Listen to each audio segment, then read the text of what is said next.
edition of Before You Bet right here on the Covers YouTube and X channels. If you're watching on YouTube, make sure you smash that subscribe button right down there. So I hope everyone had a lovely Easter weekend. It was a long weekend for some of you out there. So I hope you are well rested and ready to attack the week and hopefully cash some winners. Hopefully we can help you do so. A quick housekeeping item off the bat here. Producer Mick is out sick. So producer Brady stepping in. So a lot of pressure on Brady here to perform here on this lovely Monday morning. So today's show, we are covering the NBA, Major League Baseball, and for the first time ever, women's college basketball. Women's basketball, college basketball has never been hotter. So Jon Metler is going to be breaking down one of the women's Elite Eight games. Guys, if you want to participate in the show, very easy to do so. Hit up the live chat on both YouTube and X. Let us know what some of your best bets are here for tonight. Lots of great sports betting action.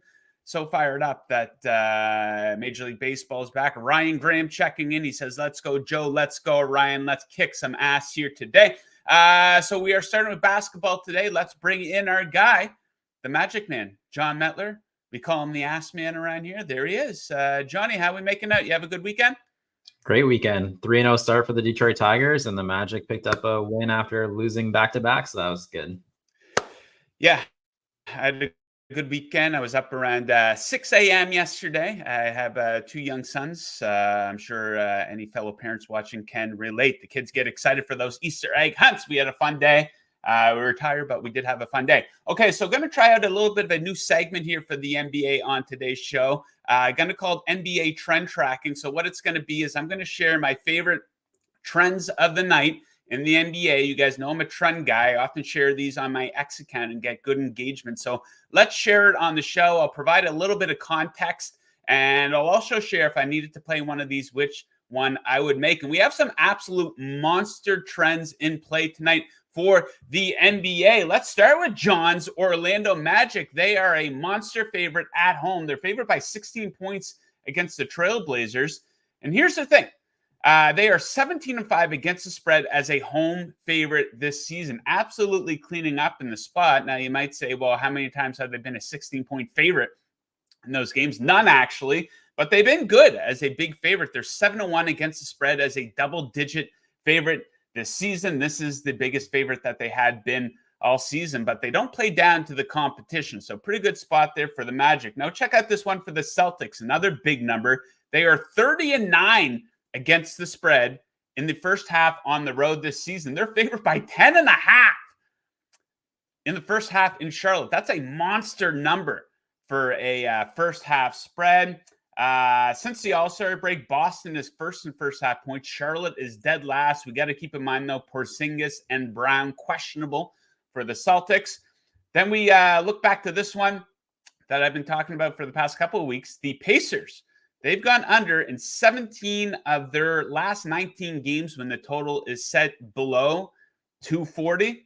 They host the Nets, the total at 227 for this one. These teams played in mid-March. They combined for 221 in that one. We have the Chicago Bulls hosting the Hawks. Bulls favored by 2.5. The Bulls coming off a win. They're 1-8 against the spread in their last 9 games after a win. And then we wrap things up with, I guess, probably the best game of the night in the NBA. The Pelicans playing host to the Suns. The Pelicans are coming off of a loss to the Boston Celtics. The New Orleans, they're a league best 19-1 against the spread following a loss. Now, last time they did play Phoenix was in Phoenix. They lost by 14 on that one.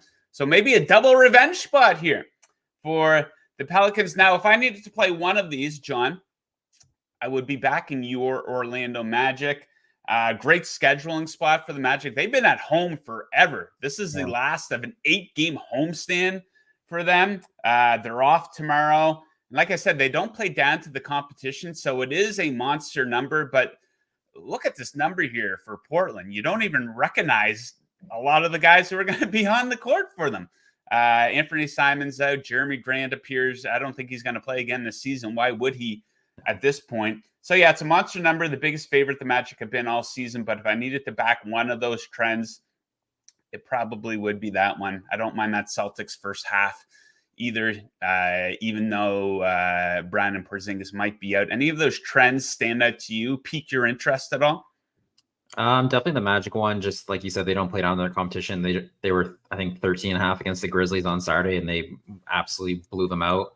And I think you look at the Trailblazers, you think 16 points is a lot. They just lost by 60. So, I mean, 16 points, probably not that much with the roster they're putting out there. So I'm going to get into that later with some of our props here. The Celtics one, I don't bet too many first halves. The only thing that scares me, I don't know if you saw at the end of when they were playing the Hawks there, Joe Mazzulla was saying they're using these games as kind of live scrimmage by leaving Porzingis on Murray. I'm a little concerned. Celtics will scare me a little bit these last 2 weeks. I just don't really know what their goal is going into every game. So that would be the one that, it's a good trend, but I'm just kind of nervous I don't really know what to expect from the Celtics here. Yeah, I think the Celtics might be at the point of the season where they might take their foot off the gas just a little bit here. They could have a tough playoff matchup in the first round, too. They might get rewarded with the 76ers and Joel Embiid. I saw you tweeting about that there this morning. That would be the both. I mean, the one and the two, like you could have Celtics 76ers against Joel Embiid, and then you could have Bucks Heat rematch 2-7. Like that's very possible, which doesn't feel like a good first round matchup for either one of those teams, but it could be fun. As a fan or in a better, that'd be exciting. Indeed, the NBA playoffs are going to be lit. Okay, so John has 5 total plays here for us today, a bunch of assist props. We're going to get into those. Major League Baseball best bets. We'll follow that, guys. If you're watching live right now, hit up the chat. A bunch of people already doing it, letting us know what their favorite bets are. Also, let us know where you are watching from. Before You Bet is an international sports betting show. If you're outside of the US or Canada, let us know. We will give you a shout. Okay, John, let's get into these assist prop here. Let's start with Kevin Durant. You like him to go over his total here tonight? Yeah, so this is Suns Pelicans. I bet over 3.5 assists this morning. It was minus 135 when I bet. It's moved up to minus 150. For Durant, it's just kind of like the number of 3.5. The 3.5 just catches your eye just in general for any game for Durant. But I do think there's a chance you'll see like higher usage for Durant tonight, specifically against the Pelicans, just because I think this is like Herbert Jones' 5th time being mentioned on the show for an assist prop, not even directly for his a prop, but he's going to be first team all defensive NBA. He should be. He's one of the best wing defenders in the entire NBA. But what that means is, the last time they played, he guarded Devin Booker. So you're not necessarily, if you're the Suns and you want to have offensive success, you're not going to be giving the ball a bunch to Devin Booker, like going against Herbert Jones. You're going to look to go versus Durant versus his matchups. So I just think Durant will, touch the ball a lot more. His usage will be up. I also like that Yusuf Nurkic is back. He missed one game. He was back last game. He's someone who like really works off of Durant. They do a lot of 2-man game together, and there should be advantages for them in that 2-man game tonight. So I like that Nurkic is playing too. Okay, next up, one of my favorites, because I am 1 for 1 on his prop bets this season. I took over 1.5 3-pointers from him a couple of weeks ago. Gary Harris, you're not on his threes, you're on his assist. Low number. You like him to have a couple of them here tonight. Break this one down for us. Yeah, this is a random one, but I do like it. So it's over 1.5 assists plus 165. So you can tell even just from the plus 165, he's not a high assist guy. This is 1.5. But for Harris, the Magic, I think this is their 4th game in 6 days. And Mosley was kind of talking about, we got to be careful with the minutes here. You want to stay healthy going into the playoffs and stuff. Harris sat out on Saturday, so he's been off for multiple days here. I just think he's someone who, if this is a 16.5 point spread, if this game's gets a little bit out of control, I just don't think his minutes will be impacted. I'd be nervous going after like a Paolo Banchero prop or Franz Wagner prop, because I think they could actually be pulled, maybe not play in the 4th quarter. Harris isn't someone who he doesn't even play in the 4th quarter in a close game sometimes for the Magic. So if we're looking for 20 plus minutes for Harris, I just think you're going to get it regardless of what the score is. And I think, just based on like where this game falls in the schedule, the spread, all that stuff. And then Harris, I feel confident we're going to see the minutes we're projecting him for, which is why I'm going after this prop. But also Harris is someone who, against the Minnesota Timberwolves, a good defense. He's not going to break down the defense and get you assists. He's a 3-point shooter. But against teams like he's shown it earlier this year against the Pistons, Wizards, teams like that, he will go off the bounce and he will create assists. So I think this is like a matchup against the Trailblazers is a spot where he could get 2 dimes. So that's why I'm going after this. Okay, next up, DeMar DeRozan looking to stuff that stat sheet versus the defensively challenged Atlanta Hawks. What do you think for him? Yeah, so I'm going DeMar DeRozan over 4.5 assists. So I know Joey always loves to joke, like big game Hornets and Pistons, and like he makes jokes like that. This is Hawks Bulls. This is actually a pretty big game for both teams. It sounds silly, but they're in the 10-9 spot in the play-in tournament here. And if the Hawks win, they'll close within a game of the Bulls. And if they can close within a game, it could be the difference between hosting the Bulls in that play-in game or being on the road. So there actually is like something of value here for both teams. And for the Bulls specifically, the Bulls didn't trade any of their pieces at the NBA trade deadline. There's a lot of pressure to make the playoffs because they didn't move anyone. The goal is to make the playoffs. So I just think, from a minute standpoint and like a usage standpoint, DeRozan should be very, very involved tonight. He's also known as a Hawks killer.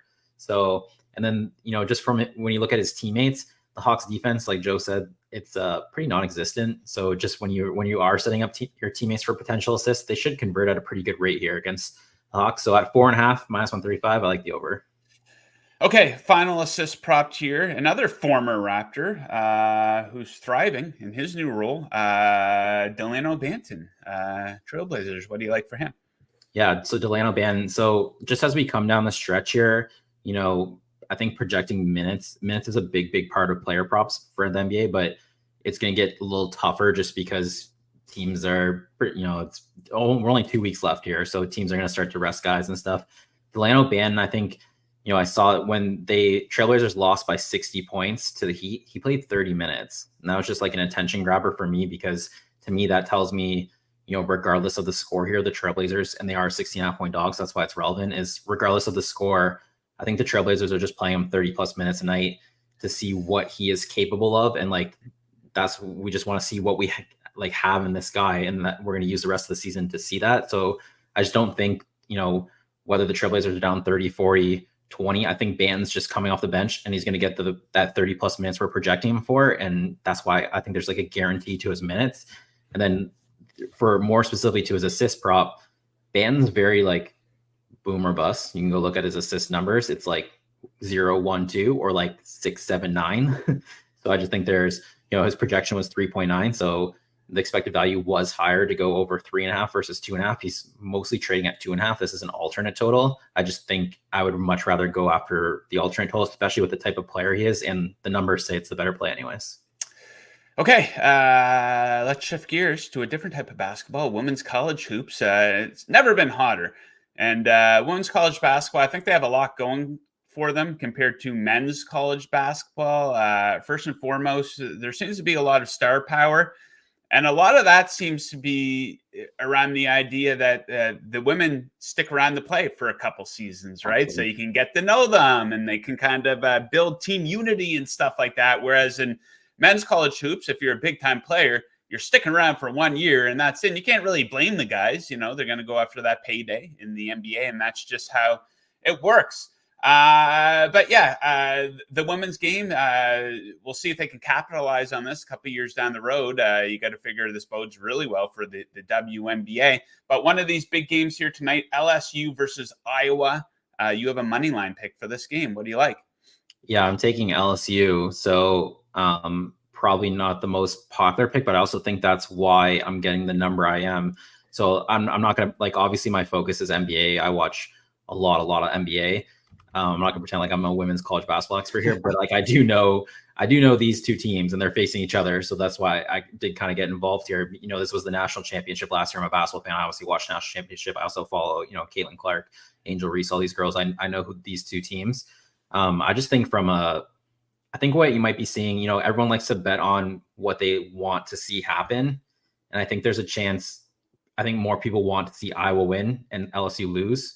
And now they're facing each other. So I think the market kind of has Iowa favored when I kind of feel like LSU should be favored. If we're just going like head-to-head basketball, I think like Iowa has the best player in Caitlin Clark, hands down. But LSU, to me, like they have multiple girls who can score the ball. They're very talented across the board. I think LSU just has a better team. Like even if you just go back, I don't know the exact number, but just off the top of my head, I want to say like before the season started, LSU was like, I know they're the favorite to win the national championship, but like maybe like plus 300. So you just fast forward here to see like Iowa as the favorite. I don't know. To me, I like LSU, especially at plus 112. So that's what I'm rolling with. Okay, yeah, I think I'm gonna have to tune in for the first time in my life to women's Yep. college hoops. I'm not It's the need sexist or again. anything, John, but it's never caught my attention and the attention of the sports world like it has now. So I'll have to jump in and be part of the conversation there. But best of luck with your avalanche of picks. I'm sure John will have more, so make sure you follow him over on X. Always a lot of great information to share. So Metler, thanks for joining. Best of luck, and we'll catch you again on Wednesday. All right. See you guys on Wednesday. Good luck with your bets. Yes, sir. Okay, up to over 1,100 viewers right now on YouTube and on X. A couple guys chiming in with some bets they like tonight. Ryan Grimm likes the Yankees money line minus 120. Hell of a start for the Yankees down in Houston against the Astros. Is this year going to be different for the Yankees? I think they might do what they always do: throw people off the scent. Have a good regular season, get into the playoffs, and urinate all over themselves. Daddy Derek D likes the Braves, Cubs, Red Sox, and Nationals money line. Joshua weighing in, he likes the Braves. Yeah, the Braves are a pretty big favorite there tonight. They should keep rolling. Okay, my best bets of the night in Major League Baseball. I have two starting fairly light here. Not a whole lot of data to go off of yet, so we'll allow some things to develop. But we do have some stats developing, and we're going to try to take advantage of a couple outliers here. Let's start things off with the Reds. I like them to go over their team total of 3.5 runs. That's minus 106. That was over at FanDuel here this morning. So they played 3 games. They scored 21s. They are number 1 in Major League Baseball in OPS. And I think a pretty good matchup here for their offense. They're taking on Christopher Sanchez, an average starter at best. And he's coming off a shaky spring. He was hit hard, had an 8.59 ERA in 3 appearances, 15 total hits allowed. And the Phillies bullpen off to an embarrassing start. 15 runs allowed by their bullpen alone against the Braves there. They used 5 different arms out of the pen yesterday, so they're not exactly coming in fresh. So I'll take the Reds offense to score at least 4. That's the East Coast. For the next game, we'll go out west to Seattle, where I'm going to take the Cleveland Guardians first 5 money line, minus 116 against the Mariners. So great start offensively here for the Guardians, specifically in innings 1 through 5. They're starting hot, 4th in runs scored in innings 1 through 5. Overall, top 7 in both OPS and WRC+, with the 2nd lowest strikeout percentage in all of Major League Baseball. Polar opposite here for the Mariners, 29th in OPS with the 2nd highest strikeout percentage. And they got this guy, Emerson Hancock, pitching for them. Emerson Hancock, not exactly a household name. I'll tell you a little bit about him. He was a 6th overall pick in the 2020 Major League Baseball draft. I don't think it's going to work out for this guy. He was called up as an injury replacement. Most of his work came out of AA last season, where he had a 4.99 ERA, and he got destroyed in spring training. A 10.24 ERA for him there. So my 2 bets of the night for Major League Baseball: Reds to go over their team total of 3.5, and the Guardians first 5 money line. Let's end with this. Did you guys see the UFL debuted over the weekend? Do you know what the UFL is? Debuted without a whole lot of fanfare. It's the new spring football league. I think this is like the 7th or 8th straight year where we're getting some incarnation of a spring football league. Pretty big red flag. So what it is, it's a combination of the XFL and the USFL, which both stunk last year. So they came up with the bright idea of merging them together. So you take 2 crappy things, you merge them together. You think it's going to work out? I most certainly do not. We've been trying to do the spring football thing for a very long time. And I'm going to tell you why it's not going to work. It's pretty simple. First of all, no one cares. There's no demand for it. The product isn't good, and there's no direct link to the NFL. So the product alone, I know it's only 1 week, but they got off to a really bad start. There's 8 teams in the league. 6 of them scored fewer than 19 points. You need action to be successful. You need the big highlights to share on social media. You need it to be fun, not boring. Second of all, there's no demand for spring football whatsoever. Especially they're debuting it the weekend of the Sweet 16 and Elite 8. We got the Masters right around the corner. Major League Baseball first. They started at an awful time. There's way too much competition. I think maybe people get a little footballed out. I'm the biggest football fan there is, but by the time the college football season ends and the NFL season ends, which you don't miss a second of these if you're a hardcore fan, maybe you embrace a little bit of a break. Yes, we do miss the NFL and college football. And I think the biggest problem with the spring football stuff is there's no direct link to the NFL. There's no connection to the NFL. If they did have a connection to the NFL, I think then maybe it would work because you would have the interesting storylines. You would have the maybe the Zach Wilsons of the world. They get sent down to the minor leagues, for example, and they play a couple games there. People have investment in certain players. Maybe the big-time college football quarterback who's a bust, they send him down to the minors. We could track him there, and you have maybe stars that develop in this league, and they get sent up to the NFL. I think if there was a direct link to the NFL, it would work, but it's not going to work. And I don't mean to be an asshole about it, but I don't think this time next year we're going to be watching spring football. And here's the thing. No one's going to give a shit because it's not really a good product, is it? Benji Smith in the chat weighing in. Braves should hit their team total. Yeah, absolutely. The Braves are going to hit their team total in a lot of games this year. Okay, guys, that does it for today's show. Pretty loaded here for a Monday. A lot going on in the world of sports. We thank you guys very much for watching. If you're catching the replay over on YouTube, hit up the comment section right down there. Let us know what you think of the show. Let us know what you think of our plays. Let us know what your favorite plays are for the night. And if you are on YouTube, make sure you are subscribed to the Covers YouTube channel. We are covering everything that there is to cover in the world of sports betting, and you don't want to miss any of it. Thank you guys very much for tuning in. Best of luck with your bets, and we will catch you again on Wednesday. Woo!